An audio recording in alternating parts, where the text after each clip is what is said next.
Oke teman saling sapa jalan-jalan. Hari ini kita berkesempatan untuk diundang oleh Bapak Kota Malang, yaitu rembuk insan-insan kreatif. Lebih seperti apa lengkapnya, kita kulik terus ya. Check it out. It's not for me to say. Acara rembuk ekonomi kreatif ini akhirnya seperti tali kasih. Kita udah nggak ketemu 4 tahun lebih. 4 tahun lebih. Akhirnya kita ketemu di event ini. Ini saudaraku, idolaku gitu. Jadi sosok idola banget, seniorku juga. Bahkan Anda lebih senior.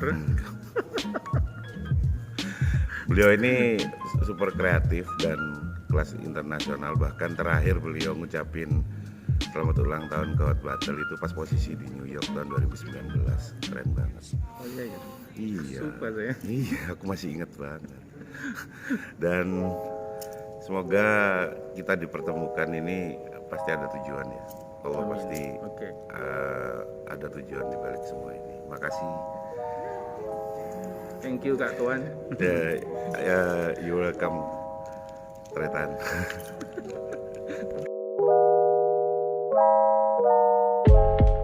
Produk lama, saya produksi baju buat habiskan dana sekitar 1,2 miliar. Yang aku sudah dari itu Inggris saya musuhnya di situ. Betul sekali. Contohnya kafe. Ini YouTuber gitu. YouTuber ini. Ayo, ngomong. Ya, assalamualaikum warahmatullahi wabarakatuh. Waalaikumsalam. Saya satu nada dengan Mas Bobi dan pelukis Pak Sinten Pak Sadikin. Pak Sadikin. Saya udah lama dengar beliau. Nanti saya boleh foto Pak J. Iya, keren beliau ini. Jadi rembuk ekonomi itu untuk apa gitu kan? Pertanyaan besar itu dan keren banget. Jadi kalau cuman sekedar rembukan, tiap hari saya itu sama Mas Wiki bisa ketemu, siapapun sama Mas Wes juga ketemu rembukan. Tapi rembukan ketika ada campur tangan negara di dalamnya itu adalah rembukan yang dilembagakan di kemudian hari, yang kemudian itu dicatat dan diarsipkan, dan suatu saat kapanpun anak kita itu bisa mempelajari. Oke, saya sepakat dengan balap, bola, musik itu sebagai apa ya, sebagai ciri khas Malang. Tapi jangan lupakan lagi ada yang, meskipun ada yang lupakan lagi, yaitu ada museum dan arsip. Kenapa saya ngomong museum? Bukan karena saya punya museum daur ulang, bukan. Tapi Mas Dwi Inggil itu menginspirasi saya banget ketika ngomong bahwa cuman ada satu pintu kebudayaan itu bisa dipertahankan dan bisa dipelajari. Satu pintunya yaitu museum. Dan satu lagi, arsip. Bagaimana sekarang ini kita nggak bisa move on dari 4.0 ke 5.0. Karena 5.0 itu yang menggagas adalah orang Jepang. Mereka itu secanggih apapun, budaya naruh lilin itu mereka nggak lupa. Budaya pakai kimono mereka nggak lupa. Jadi sampai saya itu kaget, pernah suatu saat saya itu mampir di Gunung Kawi, ada orang bawa lilin, 6 orang 7 orang, lilin itu sampai 1 tahun katanya baru habis. Ternyata itu dari Yamaha Corporation Jepang. Padahal mereka nggak butuh loh, bukan perusahaan klenik loh Yamaha itu high tech loh. Tapi bagaimana mereka culture mereka itu mereka pertahankan. Jujur aja Mas, buat saya yang digital itu, buat saya itu sampai itu cuman alat. Sorry Mas Wes, Malang gelermu itu cuman alat, bukan goal.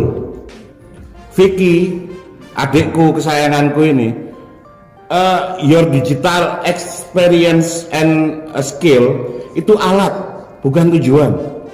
Karena kalau mau jadiin tujuan di luar sana, itu digitalnya sudah nggak nutut sampean. Sorry aku ngomong, saya nggak mau merendahkan, nggak. Tapi selama sampean cuman Malang masa lalu yang nanggung. Masa lalunya Malang kalau cuma ngomong baru balap, bola, musik, itu paling tua tahun 60-an.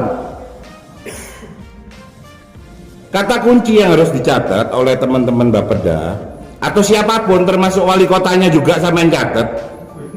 Ya. Jadi yang namanya konten kreator lah atau digital expert kayak ini digital expert itu cuman alat. Yang sebenarnya harus abadi ada itu adalah kunci besarnya adalah konten lokal Malang yang nggak berkaitan sama Malang, yang nggak ada kaitannya sama budaya Malang, minggir dulu. Sama-sama ngomong lapar, biasanya saya itu 60 sampai 70 titik se-Indonesia. Samain kali no 1 juta ya wis lumayan ya duitnya ya. Tapi kan nggak mungkin saya dipanggilannya untuk 1 juta rupiah. Dasarnya orang kreatif tulen, saya 1 tahun nggak boleh keluar karena yang nyata dari corona itu ternyata bukan penyakitnya saya. Yang membuat hati saya itu kadang miris, bukan penyakitnya. Yang nyata dari corona itu adalah undang-undang dan sanksinya. Yang nyata dari corona itu. Tapi nggak apa-apa, saya sebagai warga negara saya patuh, saya ikutin semuanya. Karena kalau saya maksa mengadakan pelatihan, saya bisa dipidanakan 5 tahun. Dan saya udah 1 tahun sama sekali. Apa ya takon, Mas Agung, Mas sampean setahun gak apa pelatihan itu duit tabungan. Aku njaluk bapak ibuku.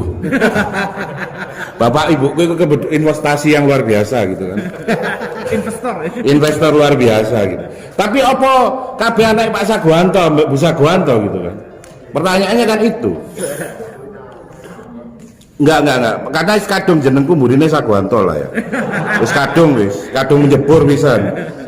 Kanti tak ganti hot battle opo ya kan gitu ya. Jadi yang perlu saya ini kan yaitu kunci besarnya adalah digital 4.0 kita harus move on. Kalau enggak kita 0,4. 5.0 itu kuncinya 1. Sama bisa catat, bisa inget-inget omongan saya. 5.0 itu kuncinya adalah digitalisasi adalah untuk menyeimbangkan ruang-ruang kosong yang selama ini tidak terengkuh oleh digitalisasi, yaitu orang-orang yang selama ini mungkin jualannya nggak laku, dia cuman jualan es 5 porsi 1 hari karena ada digitalisasi. Ada teman konten-konten kreator yang kemudian mempromosikan di TikTok di mana sampai akhirnya dia terkenal. Itu sebenarnya sudah 5.0. Jadi siapapun dengan digitalisasi itu tool, jangan jadikan tujuan. Karena apa? Sama menjadikan tujuan, source kita internet itu kita nggak punya sendiri. Itu sewa ke paling deket ke Singapura. Begitu mbak Singapura dikerjain sama dicabut, pernah ada WA nggak bisa, sampai nambah orang hutan podo. Purane. Anda sama orang hutan itu sama ketika apa? Ketika source-nya digital itu dicabut, karena kita nggak punya source itu sendiri. Coba sampean yo, digawe seminggu aja, tidak ada source digital, tidak ada internet, sampean pasti akan golek Mas Bobi, Mas, sampean mbok wayangan, mbok opo ini saya tak judeg aku Mas. Asli akan seperti itu. Kenapa konten-konten lokal, seni, budaya itu dilupakan? Ya karena memang digital jadikan tujuan, bukan alat. Dan pelaku digitalnya kurang ajarnya, mereka merasa dirinya adalah title. No, sampeanku subtitle supe mana? Sama dengan ketika aku ngomong aku punya museum daur ulang, aku adalah sub. Karena ketika sampean ngomong, ketika tadi saya mau ngomong sama saudaraku Mas Agus Kacong, sorry kan, oke, sama saudara saya ini. Jadi gini, Mas, daur ulang itu sekarang orang Eropa sok ngajari kita Mas tentang daur ulang. Aku tersinggung karena orang daur ulang, orang Eropa itu tahu di awal-awal tahun 90-an ketika Greenpeace itu pusing menghadapi Nestle yang plastik sekali pakai ini. Padahal mbakku pernah cerita, biyen pas zaman revolusi, aku ngungsi ambek nggawa goni akeh lho. Kayak apa mbak? Goni serbaguna, iso digawe alas tidur, bahkan iso digawe klambi. Itu daur ulang nggak? Tapi apa kepikiran? Saya sampai berkali-kali ngomong, mbok supporten mbok aku, Malang Kota. Aku nggawe museum daur ulang sebenarnya untuk mengarsipkan itu.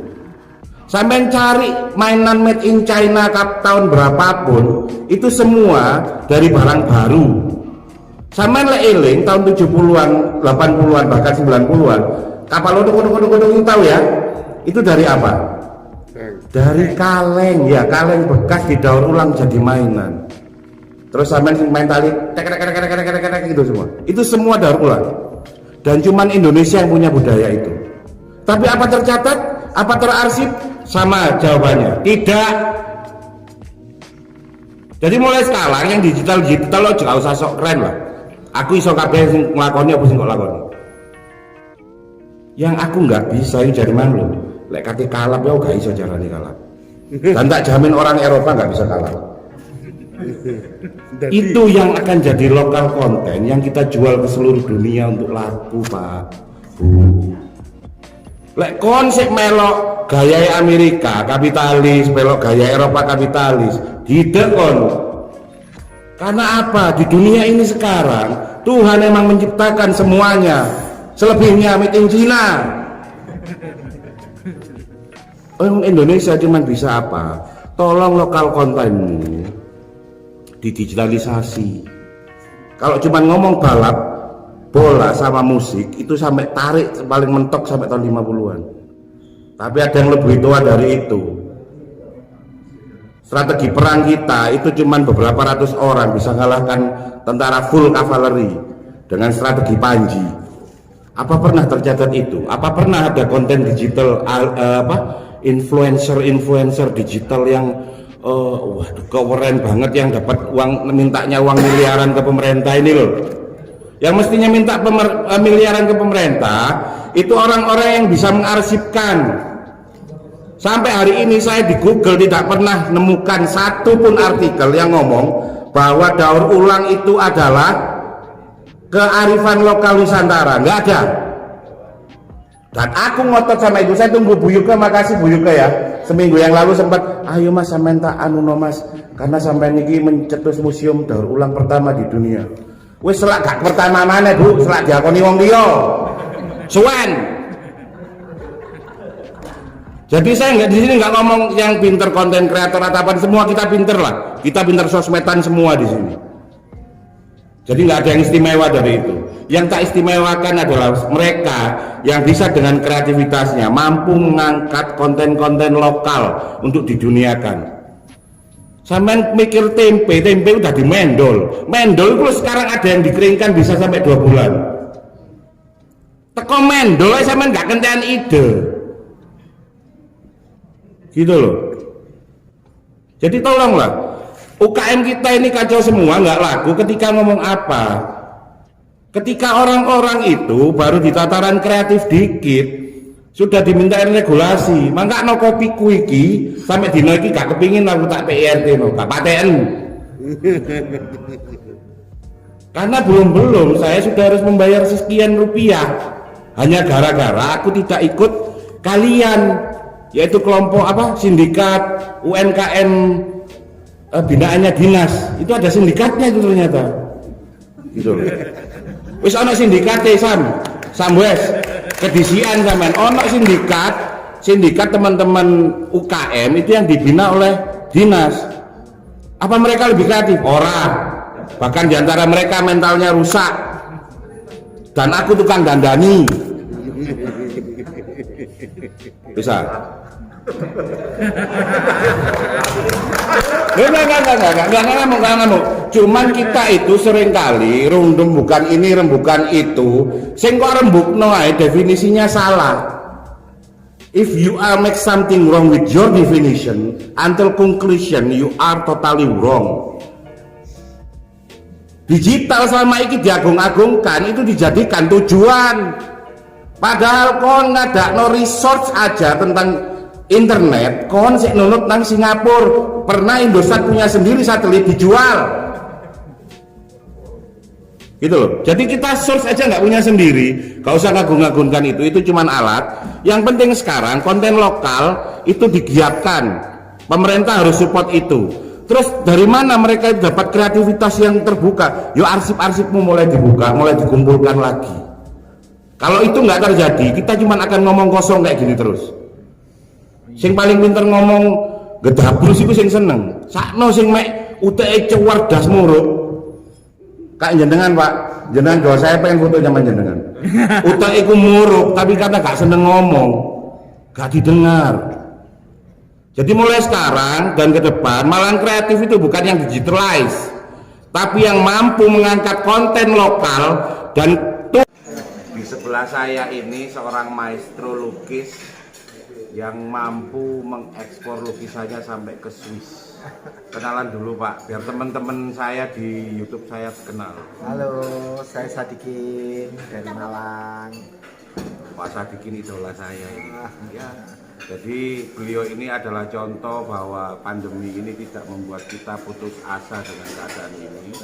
Maju terus, Ya. tetap berkarya. Ya Pak Sadikin. Ya, Di belakang saya ini seniman rinding ini. Nah, Dukunnya Karim. ya, berikutnya Karim. Beliau kreator pembuat alat musik tradisional endemis bangsa Indonesia. Asli Malang loh, Rek. Asli Malang loh, Rek. Toeng. Nanti next episode Pak Sadikin dan Mas Andi, Mas Bejo akan ada di YouTube channel kita. Spesial. Spesial.